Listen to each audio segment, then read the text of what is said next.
برنامه سیاسی و تحلیلی دیدگاه. با عرض سلام و احترام به یکایک شما تماشابینان ارجمند، برنامه تحلیلی دیدگاه را آغاز میکنیم. موضوع امروزه ما فروش زمین واروخ از جانب مقامداران تاجیک است.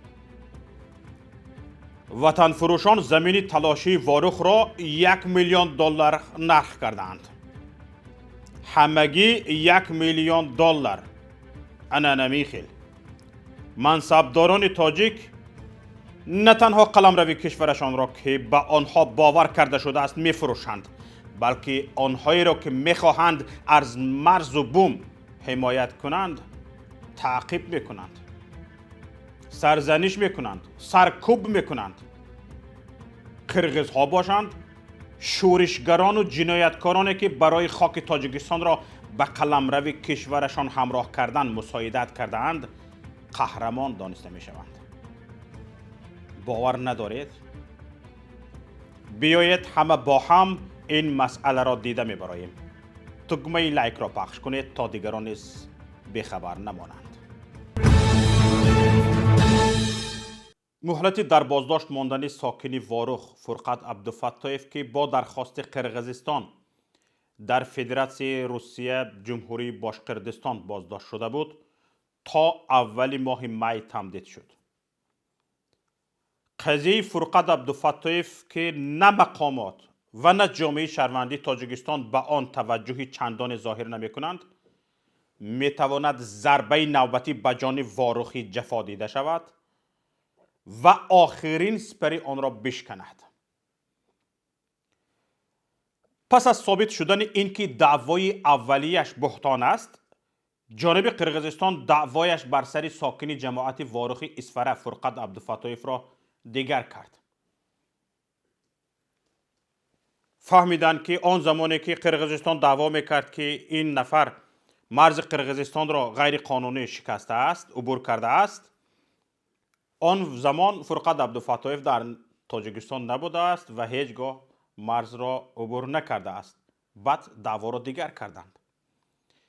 این بار ریاست کارهای داخلی بادکند قرغزستان در نامه به مقامات تفتیشاتی جمهوری باشقردستان فدراسیون روسیه ادعا کرده که عبدالفتاح ماه ایول سال 2019 راه بین واروخ و آقسای مرز تاجیکستان قرغزستان را بسته به بی‌ترتیبی راه داد. انا دعوا. دادگاه عالی باشقردستان روسیه هم بر پایه دعوای نوی بیشکک مهلت عبدالفتاح را 2 ماه دیگر دراز کرد. 2 ماه دیگر فرقت عبدالفتاح در بازداشت باشقردستان میماند. قبلا این کشور دعوا داشت. عبدالفتاح 13 مارس سال 2019 در یک ماجرای مرزی شرکت کرده و ساکنان را تحریک داده است و از روسیه طلب کرده بود او را به قرغزستان استرداد کند. مطلوب الدین قاضیف فعال جمعیتی زاده واروخ و مقیم روسیه که به پرونده عبدالفتاح مشغول است میگوید قضیه کاملا سیاسی است. کاملا سیاسی. او همچنین تاکید میکند که طبق قانونهای بین المللی قرغزستان حق نداشت دعوایش را عوض کند و تمدید مهلت بازداشت شهروند تاجیکستان در روسیه هم خلاف قانون هاست. قضیه عبدالفتاح این قضیه ساخته‌کارانه از طرف مقامات قرغز است. حتی سرشوی سرآغاز این قضیه به ما معلوم است. سرآغاز این قضیه بعد همون سازشنامه شرطنامه سال 2014 سر شد. یک گروهی همکاری تشکیل کردن از رئیس کارهای داخلی تاجیکستان با رئیس کارهای داخلی قرغزستان. همون وقت یک کار جنایی تحقیق کرده شد. همون وقت 5 کس از طرف شهروندان تاجیکستان استقامت کننده دهه واروخ با суд коршон гузаронда шуд ва ҷазо гирифтанд. ҳозир ҳамон айнан ҳамон 5 кас дар ҷустуҷӯи байналхалқӣ дода шудааст аз тарафи қирғиз. ҳамон чӣ фамилия ном чӣ коре ҳаст аз ҳамон از همون کار جنایی پیشتر 2014 نسخه برداری کرده شده است از طرف قرغیز. مقامات قرغیز حالا 5 فکت کار جنایی از روی 5 فکت کار جنایی باز کردگی هر این 5 کار جنایی با هم متحد کرده شده است. یکیش همون حادثه 13 مارت سال 2019 بود که یکم سفر تیر مقامات قرغیز خاک خورد. عبدالفتاح رو درخواست کرد ولی در وقت که درخواست کردش عبدالفتاح در تاجیکستان نبود، یعنی این جنایت رو صادر کرده نمیتوانست. بعد که اثبات و دلیل های این رو مقامات قرغیزستان از با واسطه تلفن برآمده از ادوکات عبدالفتاح گرفتن. قضیه دویم کار جنایی دویم رو گرفته بود. دویم کار جنایی رو با عبدالفتاح پوشاندن، یعنی دویم لباسی که اونها با عبدالفتاح پوشاندن. لیکن این هم با فکرم کارشون تیرشون خوب میخورد. ولی ما بعضی دلیل های بی‌عیب بودن عبدالفتاح رو پیدا کردیم ملکه در این صورت. در این کار ریاستی کارهای داخلی تاجیکستان فقط نقص زشت همکاری کرده استودن، بعضی چیزهای دریافت کردن، کمک کرده استودن با ادوکات همیشه. لیکن خیلی این چیزها حاضر من شما بیان کردن نمیتونم، بنابر تا روز سود این چیزا باید پنهان است، چون که مقامات قرغیز میتونن با یگان چیز دیگه با فکر دیگه کنن. نصیب باشد بعد سود این چیزا معلوم میشه. مقصد اساسی قرغیزستان این یک استراتژی بنیاد کهنی است. این خودی از دوران شوروی آغاز میگیرد، چونکه همین تقسیمات سرحدی بین تاجیکستان و قرغیزستان ازبکستان خود میدونید یک این تقسیمات بی‌نهایت ناعادلانه نسبت خلق تاجیک است و عموما نسبت خلق‌های آسیای میانه است. خیلی که از خریطه دیده می شود یک ناحیه کلان قرغیزستان همچون انکلاو در حدود تاجیکستان جایگیر شده بود موافق خریطه های سال 1939 1940 همیشه. اینا همون وقت استراتژی گرفتن که همون ناحیه لولگ رو از انکلاو بیرون برورن. با همین مقصد همین متر به متر هر کوشش رو سعی کرده ایستادن هر خلکی مقصد ورخ با طرف با مساحت قرغیزستان همراه کرده شود. تماشابینان گرامی، این جرأت قرغیزها که تاجیک را در خانه اش میکشند و باز متهم به سرحد شکنی نموده در پیگرد بین المللی قرار میدهند از کجا پیدا شده است؟ چرا بحث های مرزی همیشه به نفع قرغیزها حل می شود و صدها گکتر زمین تاجیکستان در اختیار آنها قرار گرفته است؟ چرا؟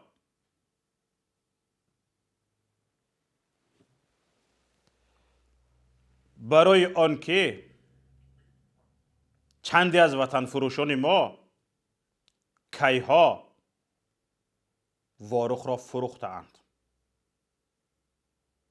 و هم نام وارخیان را فروختند.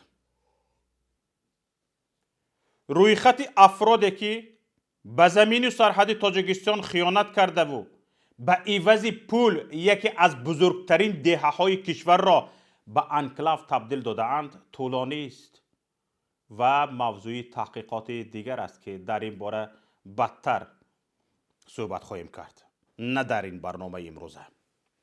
ما حتما به آن بر میگردیم و نامهای جنایت‌های همه آنهایی را که در خیانت به مرز وطن دست دارند ذکر خواهیم کرد. حالا سخن درباره رتبه‌داران، گنرالان است که با خیانت به وظیفه جانی و مسئولیت دولتی نه تنها وارخ بلکه دریایی را که هزاران گکتر زمین تاجیکستان را آبیاری میکند و حیات ممات ده ها هزار ساکن کشور از آن وابسته است به قرغیزها فروخته است.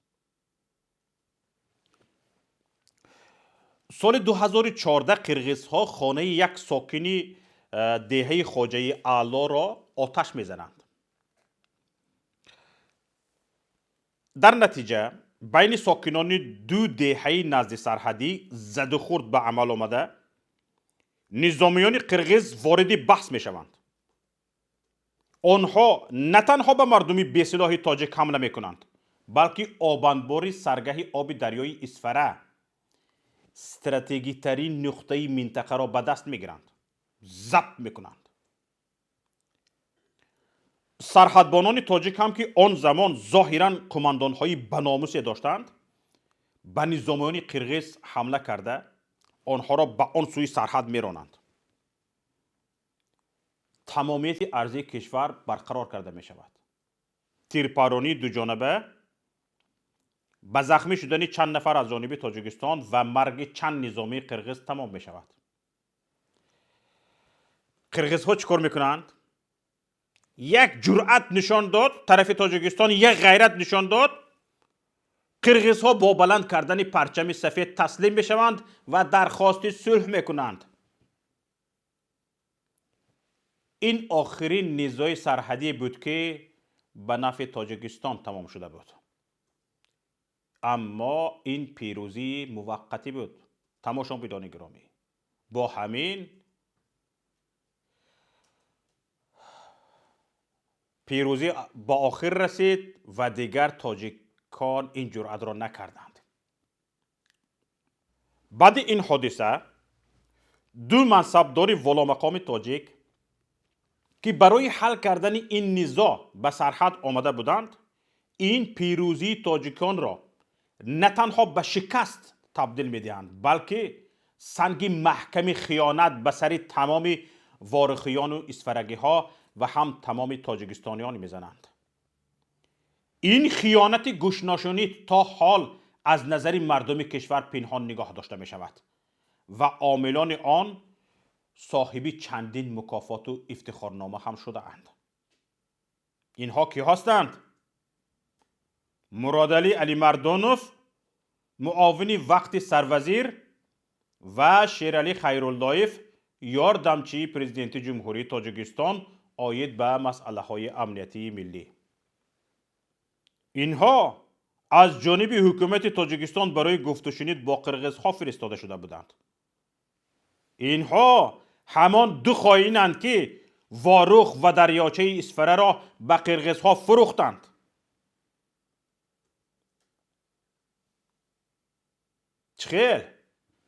چخیل فروختند. با اجازه شما تماشاگران گرامی، برای دقیق شدن سطح خیانت حادثه را دوباره وسیع‌تر شرح می‌دهم.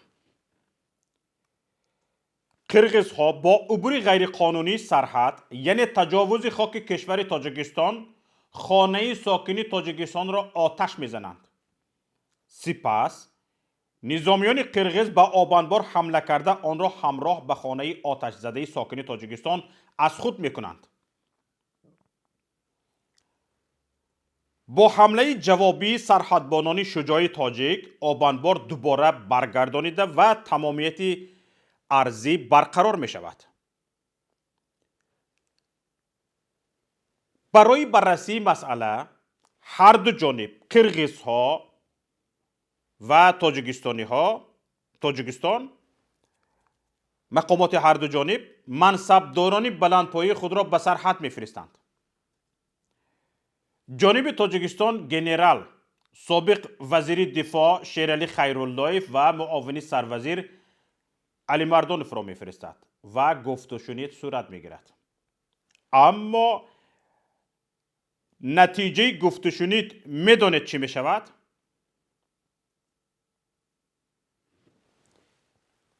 مکان تقسیم آب و آبانبار همراه با همان خانه آتش گرفته به قلمرو قرغیزستان همراه کرده شده. دریاچه اسفرک آب آبانبار تاکتگول هم از آن پر می شود، پر را به اختیار قرغیزها می گذارد. تاجیکستان و قرغیزستان به سازش رسیدند که در همان حالت برای از انکلاف برآوردن واروخ تاجیکستان و آقتپه قرغیزستان دو راه بنیاد کرده می شود. قرغیزها باشند در حال به ساختمان راه شروع کردن و راه ضمن گذشتن از نزدیکی دهه خواجه علا کج شده عیناً از همان خانه آتش گرفته ساکنی این دهه گذشت. هرچند می توانست راست باشد، راست برود و اصلاً به آن خانه نزدیک نشود، اما در این حال نظارت سرگهی آب مشکل تر می شد. برای همین کج کردن آن خانه را همراه کرده راه را بردند. اما راهی واروخ ساخته نشد و تا حال قرغیزها با ساختمان راهی واروخ مانع ایجاد میکنند. یک قسمی حربی قرغیزستان بین دهه های خواجه علا و واروخ بنیاد کرده شد و راه را پر تحت نظارت گرفت. انا دگوار، انا گفت و شنید. تمام سرحدبانان مرزشکنی قرغیز که در آن حمله به قلمرو تاجیکستان دست داشتند از جانب حکومتشان به مکافات‌های دولتی پیشنهاد شدند. تا حال هر قرغیزی که در مناقشه با سرحدبانان یا مردم ملکی تاجیک شرکت میکند از طرف دولتش قدردانی می شود. تمام شهروندان تاجیکستان، ساکنان دهه های خواجه علا، واروخ و چارکوه که در آن مناقشه شرکت کردند به جوابگری جنایی کشیده شده، برخی با پرداخت رشوه های بزرگ و برخی با فرار از کشور جان خود را نجات دادند. هر تاجیکی هم که در مناقشه های منبعده مرزی در واروخ شرکت کردند از طرف کمیته دولتی امنیتی ملی، وزارت کارهای داخلی و دادستانی تاجیکستان تعقیب می شدند. این تعقیب ها بجای رساند که هرگاه مناقشه برخاست مردم شریف و غیور این دیار که هرگز یک وجب زمینش را نمیداد اول درباره تعقیب از طرف مقامات تاجیکستان اندیشه میکند. پیش از آن که مرزش را حمایت کند، زمینش را حمایت کند، آنقدر تاجیکی بیچاره را، واروخی بیچاره را مقامات کمیته دولتی امنیتی ملی تاجیکستان، وزارت کارهای داخلی تاجیکستان، نهاد دادستانی تاجیکستان آنقدر سرکوبش کردند که پیش از آن که طرف دشمن نگرد اندیشه میکند که مبادا از جانب مقامداران خودش سرکوب نشود، جزا نبیند، تعقیب نشود. تماشابینان عزیز، سؤال اصلیه که بعد این گفت و شنید پیدا شده تا حال پاسخش را کسی از مقامداران نگفته است این می باشد که چگونه پیروزی که حجمش هرچند از پیروزی رستم سعیدوف در سپیتمین یادتون هست کمتر است. رستم سعیدوف را یاد دارید؟ در ناحیه سپیتمینی ولایت سوخت چگونه مرزبانان ازبک را فرسخ دور کرد و زمین تاجیکستان را برگرداند.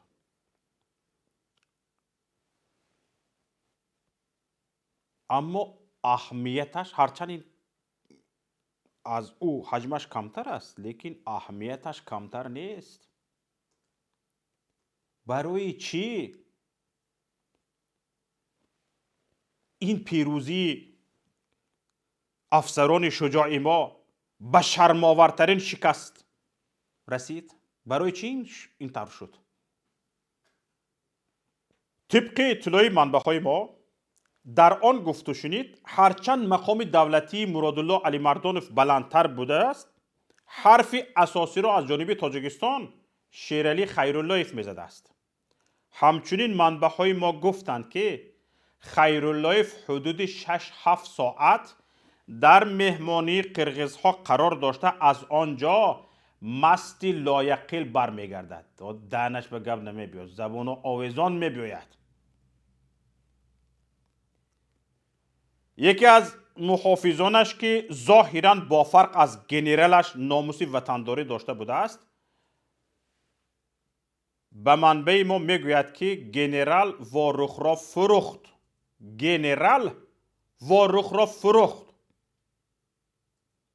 چگونه؟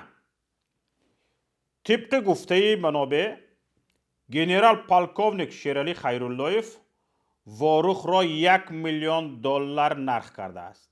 $1,000,000.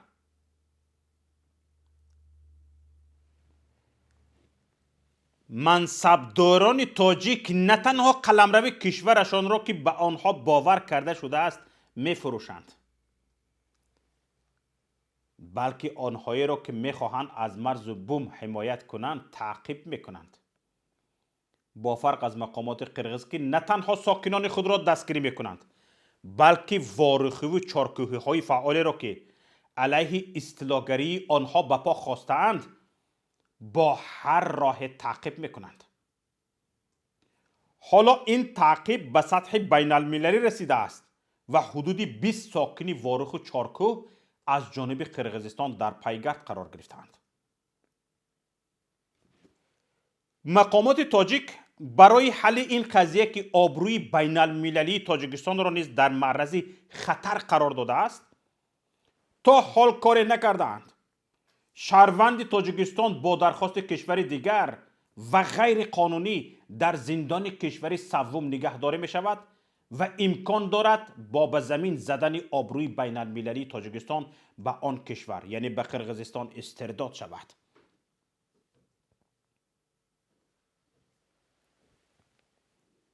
کاری که مقامات تاجیکستان برای حفظ آبرو و ناموس کشور انجام میدهند تنها این است که به دادگاه روسیه دلیل حضور نداشتن عبدالفتاح در آن مناقشه را میفرستند.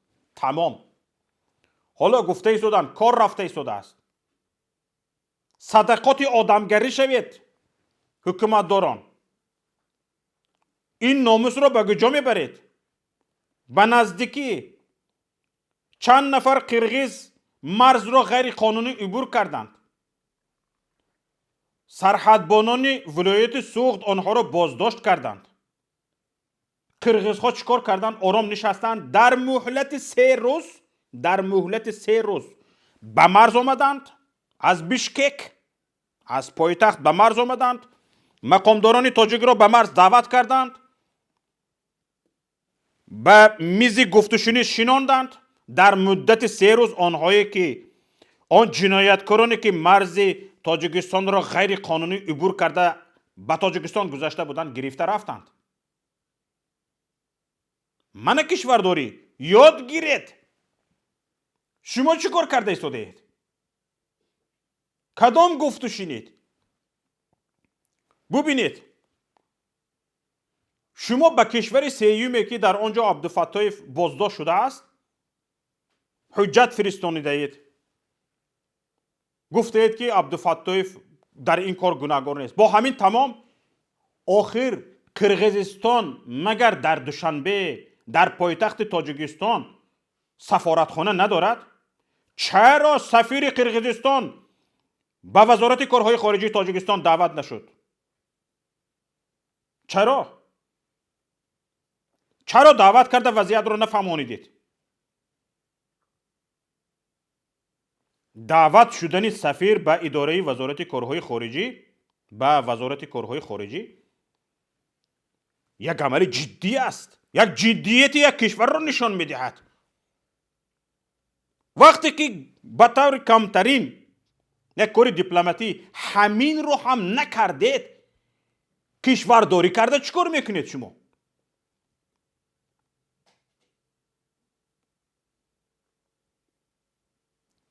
کشورداری گفته شما چرا میفهمید؟ فقط همین مال ملکش را از خود کردن، دزدیدن، به کیسه زدن، زمینهایش را فروختن، همین قدر. های حکومت دارن، این کشور مردم دارد، اهالی دارد، شهروند دارد و این شهروندان شما را به خدمت گماریده است. شما خادمان این شهروندان هستید. به شمایان این شهروندان باور کردند، به کرسی خدمت شناندند. شما عقلا صرفم نمی روید که چگونه از حقوق کارفرماهایتان، از حقوق معاش دهانتان دفاع کنید.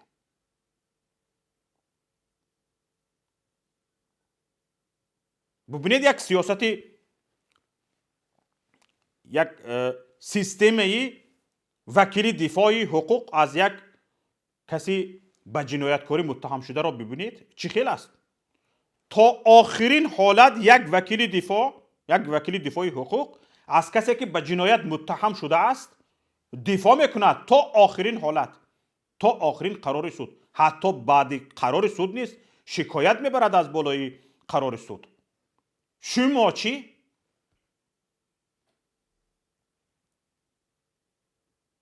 شهروندانتون را همین خیلی به حال خودشان پرتافته مانده اید.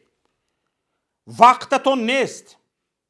فقط هوش یادتان در جمع کردن مال ملک ملت، مال ملک کشور برای به شهروند اهمیت دادن، به آبادی کشور اهمیت دادن، برای حفظ سرحد کشور اهمیت دادن وقت ندارید.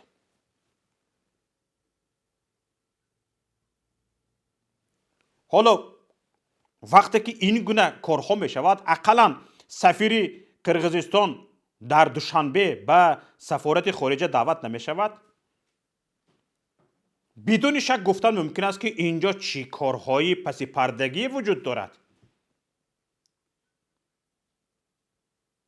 حالا ببینید تماشابینان گرامی، ریاست کارهای داخلی بادکند در آگاهنامه نو خود ادعا کرده است که فرقت عبدالفتاح همراه ساکنان دیگری جماعت واروخ، طالب یوسفوف، دلاور جرایف، نجم الدین نعمتوف، رستم میرزایف و دیگران حدود 70 نفر علاقه روی خطی آنها را دارد. قرقیزها روز 22 ایول سال 2019 راه آقسای و واروخ را این 70 نفر بستند. آنها با ماشین سنگریزه آورده به بی‌ترتیبی راه دادند. هدف آنها ضرر جسمانی رساندن به ساکنان قرقیزستان بود. ببینید، عیبنامه با دروغ بزرگ ابتدا شده است. چگونه؟ ساکنان واروخ اگر راه را بسته باشند، تنها راه یگانه خود را بسته می توانند که غیر منطقی است. آخر راه خودشان را چرا می بندند؟ با ادعای مقامات قرقیز گویا ساکنان واروخ راهی را که آنها را با تاجیکستان می پیوندد، یعنی واروخ اسفره بین چند بار داخل قرقیزستان در آمده می برایی، همون راه را بستند. راهی که برای خودشان ضرور است خودشان می بستند. من دعوا راهی که برای آزاد بودنش، بسته نشدنش، برای قرقیزها نبستن مبارزه برده ایستادند، خودشان می آمدند می بستند. این اقدام مقامات قرقیز به آن معنی است که افرادی نامشان ذکر شده و 70 نفر دیگر را که در نامه از آنها یاد می شود مقامات کشور همسایه تعقیب خواهند کرد. قرقیزها برای به دست آوردن زمین های اسفره تمام سدهای سری راهشان را برطرف کردند و آخرین سد مردان غیور و دلاور این سرزمین است که نه تنها با اصطلاحگران بلکه با مقامات محلی نیز مبارزه میبرند تا خاک مقدس وطنشان را حمایت کنند. استرداد شهروندان تاجیکستان از کشور سوم به قرقیزستان شاید آخرین محاربه در جنگ 80 ساله برای زمین‌های واروخ باشد. پیروزی در این محاربه دست قرقیزها را بازتر میکند و هیچ مرد واروخی و چارکوهی که قدم برای حمایت ناموسش برداشته است از دستشان در امان نخواهد بود. ببینید، حالا واروخ را انکلاو کردند. با واروخ به یک جماعت دیهات که از تاجیکستان است برای رفتن باید چند بار داخل خاک قرقیزستان شوی، حالا که پیشتر این خیلی نبود. حالا واروخ را جدا کردند از تاجیکستان. این یک نقشه استراتژی است که آینده رفته واروخ از قرقیزستان باید شود. در حالی که گفت و شنید مقامات تاجیکستان با قرقیزستان رفته ایستاده است، انا همین خیل واروخ انکلاو شد. من نتیجه گفت و شنید تاجیکانی ما، مقام داران ما، حکومت تاجیکستان گفت و شنیدش نتیجهش این است که واروخی انکلاو نبوده انکلاو شده است. الکی گرد واروخ را قرقیزها گرفتند، از تاجیکستان کنده جدا کردند. من نتیجه گفت و شنید.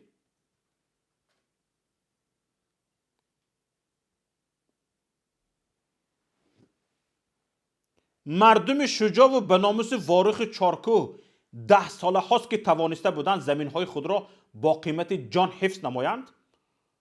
حالا خیانت های پی در پی منصبداران بی‌شرف و به هویت چون خیراللهیف و علی مردانفی و صاحب سر این گنرال ها باعث شده که قسمت از خاک وطن در دست بیگانه ها و قسمت دیگرش در معرض این خطر قرار گیرد.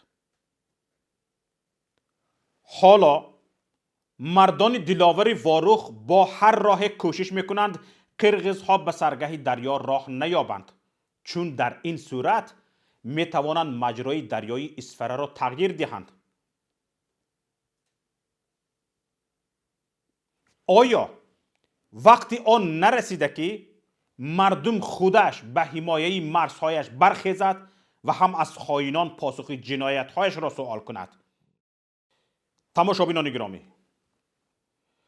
ما به تحقیق قضیه واروخ چارکو ادامه خواهیم داد و از مردم این دیار نازنین نیز خواهش میکنیم در دریافت و نشر دلیل و سندها به ما کمک کنند و در حمایه زمینهایشان فعالتر باشند. از همه آنهایی که از خیانت در این سمت دلیل در دست دارند لطفاً به ما ارسال کنند. محرمیت شخصیت شما کفالت داده می شود. بر رقمی که شما در نوار می بینید حتما تماس گیرید.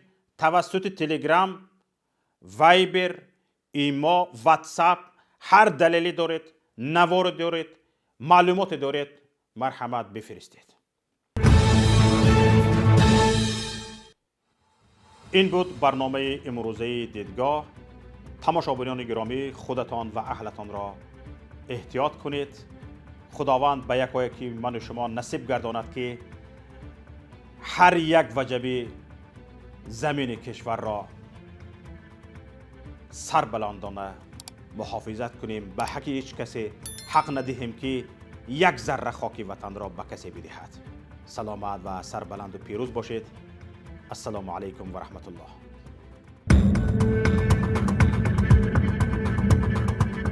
برنامه سیاسی و تحلیلی دیدگاه.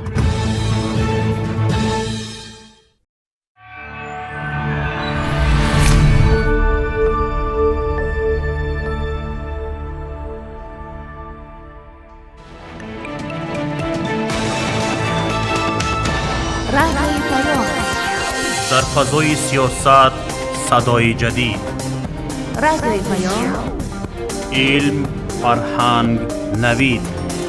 رادیوی پیام، مشورت، بحث، گفت و شنید. در تمام دنیا روی رسانه اینترنتی رادیو پیام نقطه نت.